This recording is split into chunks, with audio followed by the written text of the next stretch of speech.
شب جمعہ اور جمعہ اگر 10 بار درود شریف پڑھ لے تب بھی اس کے منافع ہیں. 100 بار پڑھ لے تب بھی. اور مولانا بدیع الزمان صاحب رحمۃ اللہ علیہ ہمارے استاد درجہ ثانیہ میں ہمیں تاکید کرتے کہ جمعے کی رات اور جمعے دن ایک تسبیح درود شریف کی پڑھا کر. اس زمانے میں کا یہ معمول بنا. اور ویسے جو ہے نا وہ دلائل خیرات کی جتنی منزلیں ہو سکے رات اور دن میں پڑھ جتنی منزلیں ہو سکے. تو یہ جو نا درود شریف کا خاص محل ہے. خدا آپ نے فرمایا مجھ کو شب جمعہ اور جمعہ کو درود بھیجا کرو مجھے زیادہ اس کا ادراک ہوتا ہے. صلی اللہ علیہ وسلم کی روح مبارک اللہ تعالیٰ کے اس میں گم رہتی تجلیات میں.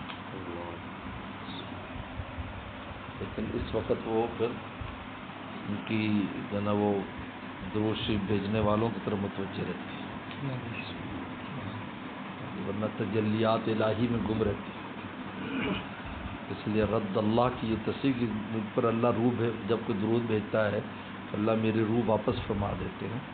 اس کا یہ مطلب نہیں ہے کہ آپ زندہ نہیں. اس کا مطلب ہے کہ وہ جو تجلیات الہی میں گم ہے اس سے وہ متوجہ ہوتے درود بھیجنے والے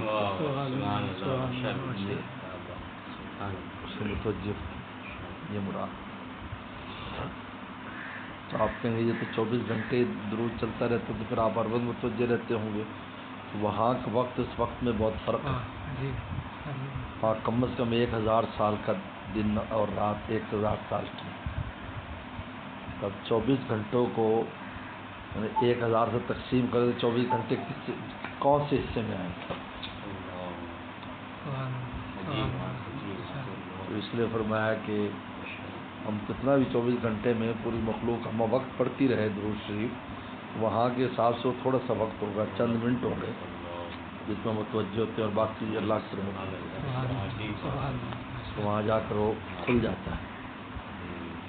وقت یہ وقت چھوٹا ہو جاتا ہے وہ وقت بہت بڑا ہو رہا ہے مطلب تھوڑا بہت بڑا وہاں پر کتنا وقت گزر جاتا ہے شدید ہے. اس کا یہ سمجھنے کی ضرورت ہے. ایسا ہوتا ہے کبھی چھوٹی چیز سے دوسری جگہ جاتی تو بہت بڑی ہو جاتی ہے. ہوتا ہے دنیا میں بھی ہم دیکھتے ہیں چھوٹی چیز ہے دوسری جگہ بڑی دوسری جگہ اس کی کوئی حیثیت نہیں رہتی. پیسے بھر کے جیب میں جاتے ہو سعودی عرب میں جاتے ہو ریال کے مقابلے پر تھوڑے سے تمہیں ملتے ہیں. وہاں کا وقت کا فرق ہے. قرآن نے خود کہا الف سنۃ مما تعدون 1000 سال کے برابر ہے جو تم شمار کرتے ہو. اللہ کے ہاں جو دن ہے اوپر جب جاتا ہے تو وہ دن اور ہو جاتا ہے. وہ عالم بہت وسیع ہو جاتا ہے. یہ بالکل چھوٹا اس میں بات ہے. تو اس وجہ سے تو رد اللہ علیہ روحی رد کا مطلب یہ نہیں ہے کہ ہے نہیں اور واپس بھیجتا ایسا نہیں بلکہ وہ توجہ تجلیات الہیہ سے ادھر متوجہ کرتے ہیں. اس لیے پیغمبر اسلام کو جو مخلوق میں مشغول ہونے کے لفظ صبر وصبر نفسک آپ صبر کریں ان کے ساتھ بیٹھ کر. لفظ صبر کیوں کہا؟ اس لیے کہ آپ کا دل چاہتا تجلیات الہی میں گم رہے میں کہ نہیں آپ ان کو فائدہ کیسے ہوگا آپ ادھر گم رہیں گے. آپ نزول فرمائے اور ان کے ساتھ بیٹھو تو اس میں آپ کو کی چاہت کے خلاف ہوگا تو اسی پر صبر ہوتا ہے نا. وصبر نفسک صبر کریں آپ جیسے بھی ہیں ان کے پاس پہلے بیٹھو. لا تطر الذین ان کو آپ نے دور نہیں کرنا. اللہ یہ درویشان اسلام کو دور نہیں کرنا آپ نے. یہ ہمیں یہ بڑے بڑے صنادید قریش سردار نہیں چاہیے. ہمیں یہ درویش پسند ہے. یدعون ربهم بالغداۃ والعشی صبح شام اللہ تعالیٰ کو یاد کرتے ہیں. یریدون وجہ اللہ کو مراد بنایا یہ ہمیں زیادہ پسند ہے. آپ ان کے پاس بیٹھے واصبر. آپ کی چاہت یہ تھی کہ بس یعنی آپ اپنی چاہتوں کو کتنا دبایا پیغمبر اسلام نے ہماری خاطر. لولا اگر امت کی مشقت کا خوف نہ تو میں یہ کام یوں کرتا لیکن ان کی وجہ سے نہیں کیا یہ مشقت میں پڑ گئی. پیغمبر السلام کا جو منصب اور مقام تھا اور جو اللہ تعالیٰ نے ان کو بلندی عطا فرمائی کسی کو ایسی نہیں ملی اور محمد گم رہتے. ہمارا حال یہ ہے کہ اگر تھوڑی سی کبھی کیفیت طاری ہو جائے کسی سے بات کرنے بولنے کو دل نہیں چاہتا. حضور صلی اللہ علیہ وسلم کے سامنے تو ہر چیز کھلی ہوئی ہے. تو پھر آپ لیکن پھر وصف لولا مخافت امتی میں امت کے مشقت کا خوف مطلب میں یہ فلاں کام ایسے کر ہمارے لیے آپ نے اپنی چاہت کو قربان کیا کہ امت کے لیے مشقت نہ ہو. کیسی یعنی ہماری کتنی رعایت اللہ تعالیٰ نے بھی رعایت فرمائی. یہ عقیدہ ختم الوجود کی حفاظت کے لیے آپ کو نرینہ اولاد نہیں دی صرف قید و ماکن و آباد من رجالکم کسی مرد کے باپ نہیں ہے. اس لیے کہ جو اولاد ہوتی ہے اس میں باپ والی خاصیت ہوتی ہے اس میں اوصاف ہوتے ہیں. چنانچہ اکثر پیغمبروں کی جو اولادیں ہیں وہ نبی بنی نا. ابراہیم السلام کی اولاد پیغمبر بنی وہ خاصیت منتقل بھی ہو جاتی ہے اور ان کو اللہ نے شان نبوت بھی دی. لیکن آپ جو خاتم النبی آپ کے پاس ہے نہیں تو اب اس میں جب وہ چیزیں نظر آئیں گی ویسی شان نظر آئے گی جو نبی والی ہے تو ہو سکتا ہے کہ لوگ ان کو نبی بنا دیں. وہ ہے ہی نہیں کسی میں. یہ لیے خاتم النبیین بعد میں فوراً نازل کیا ہے. اللہ کے رسول اللہ خاتم النبیین اس آیت کے بعد نازل کیا. فرمایا کہ اگرچہ ہمارے پیغمبر کو آپ کو دکھ بھی تھا جب ابراہیم فوت ہو رہے تھے ان کا فرمایا کہ نہیں تمہارے یہ عقیدہ نہ خراب ہو کہ جی اب حضرت علی کو خدا بنا ڈالا داماد ہونے کی وجہ سے کیونکہ ان کو خدا بنا ڈالا. تو بتاؤ اگر اپنی اولاد ہوتی تو پتہ نہیں کیا کچھ جنم سے شیطان کرا دیتا. فرمایا کہ تو کتنی ہماری رعایت وسلم کو بھی اللہ تعالیٰ کو یہ بچ جائیں قیامت تک کی امت ایسی کوئی چیز کوئی ایسا دروازہ نہیں چھوڑا اور کھڑکی بھی نہیں چھوڑی اور کوئی سراغ نہیں چھوڑا جس سے کوئی بھی گمراہی داخل ہو سکے. اب اگر کوئی گمراہ ہو رہا ہے تو از خود ہو رہا ہے باہر نکل کر ہو رہا ہے اندر نہیں آ رہی چہرے سے نکلتا ہے. یہ اہم نقطہ سنو اندر نہیں ہے اندر گمراہی نہیں آئے گی اس کو گمراہ ہونے کے لیے باہر جانا پڑتا ہے باؤنڈری لائن. اس لیے فاسق کا معنی یہ ہے خروج عن الطاعہ کہ باہر نکل جاتا ہے تو گمراہ ہوتا ہے. اندر نہیں ہے کوئی چیز اس کے پاس اور بیان بھی نہیں کرتا. کوئی گمراہ شخص کوئی قرآن حدیث کی بات نہیں ڈال سکتا اپنی گمراہی کی دلیل کے طور پر ہے ہی نہیں اس کے پاس. وہ گمراہ ہوتا باہر قرآن سے بدگمان ہو گئے حدیث سے بدگمان ہو گئے وسلم کی ذات سے بدگمان ہو گئے صحابہ سے بدگمان ہو گئے تو یہ تو باہر نکلنا ہے نا. اعتماد کر کے پھر کہے گی جی تو ایسا نہیں یہ عجیب بات خود دائرے سے نکلتا ہے پھر ہوتا ہے. اس لیے ہرقل نے جب پوچھا تھا هل يرتد احد منهم سخطة لدینی کوئی ایسا آدمی ہے جو دین سے ناراض ہو کر مرتد ہوا.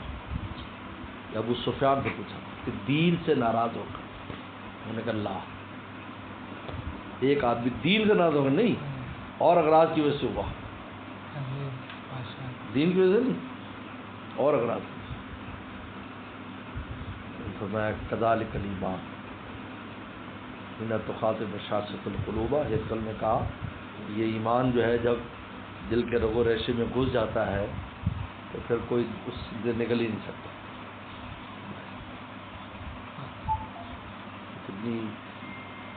اس وجہ سے اللہ تعالیٰ نے اس امت کی بڑی عجیب رعایت کی ہے. وسلم نے بھی رعایت فرمائی ہماری ایسے احکام ایسے دیے جو ہم کر بھی سکتے ہیں اور آسانی سے جن پر ہم استقامت اختیار کر سکتے ہیں.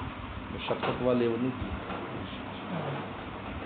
اس لیے یہ جو جمعے کا دن ہوتا ہے اور جمعے کی رات بہت اہمیت ہے. امام غزالی تو فرماتے ہیں اگر جمعرات کا آپ کو یہ پتہ نہیں کل جمعہ ہے تو آپ کا کوئی جمعہ نہیں.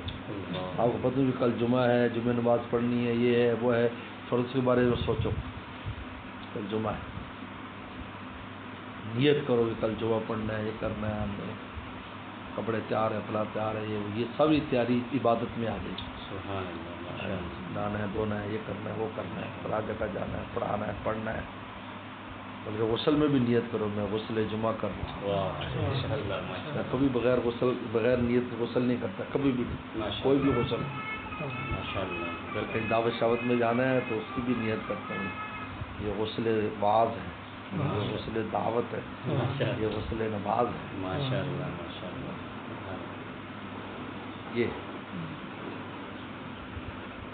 اس سے وہ جو بہت اہم بات ہے، شاید ہی کہ تم نے پڑھی ہو یا سنو گے کہ حدیث میں آتا ہے کہ جو آدمی خود غسل کرے بیوی کو غسل کرائے، خود بھی غسل کرے اور بیوی کو غسل کرائے.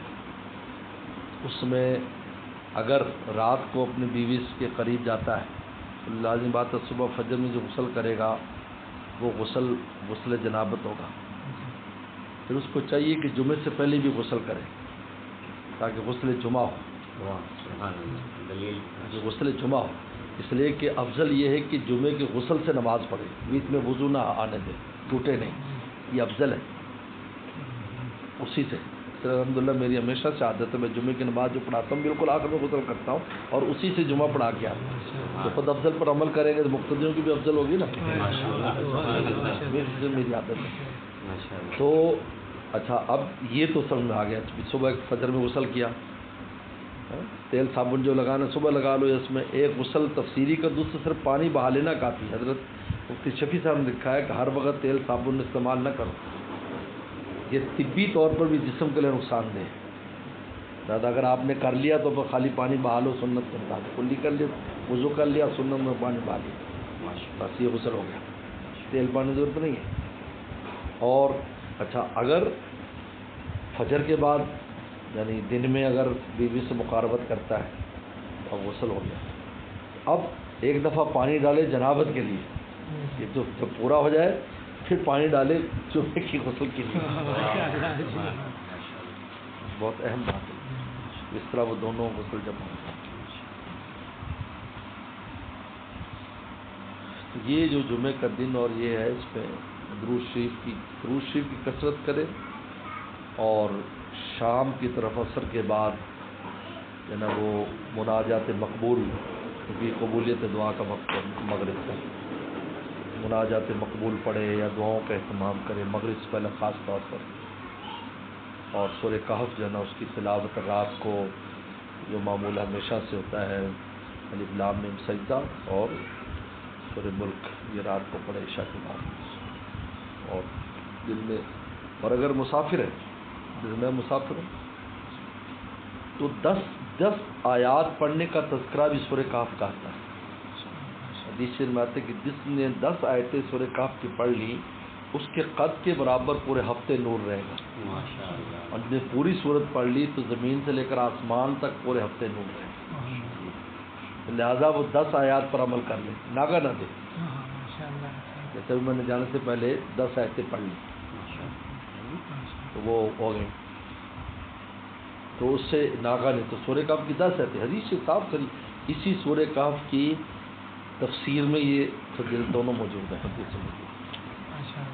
اور اس میں سب سے اچھی تفسیر جس میں ہر صورت کے بارے میں ہے وہ تفسیر ابی سعود.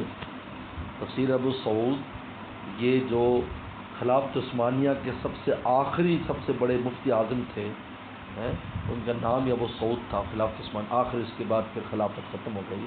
یہ ان کی تفسیر ہے اور بہت شاندار تفسیر ہے، بہت اونچی تفسیر ہے. انہوں نے ہر صورت کے جو معتبر فضائل وہ بیان کیے، جیسے فضائل صورتوں کے وہاں سے ملتے ہیں. تفسیر ابی سعود میں اس کی تفسیر میں لکھا 10 آیتیں اتنا نور ہو. لہذا اگر مسافر ہے یا وقت نہیں ہے یا کوئی مسئلہ ہے تو انسان 10 آیتیں پڑھ لے. شروع کی اور آخر دونوں کی شروع کا پڑھ لے، آخر میں 10 آیتوں کا ذکر ہے مطلب ہے. چلو بہت فائدہ والا. تو یہ جو آپ صلی اللہ علیہ وسلم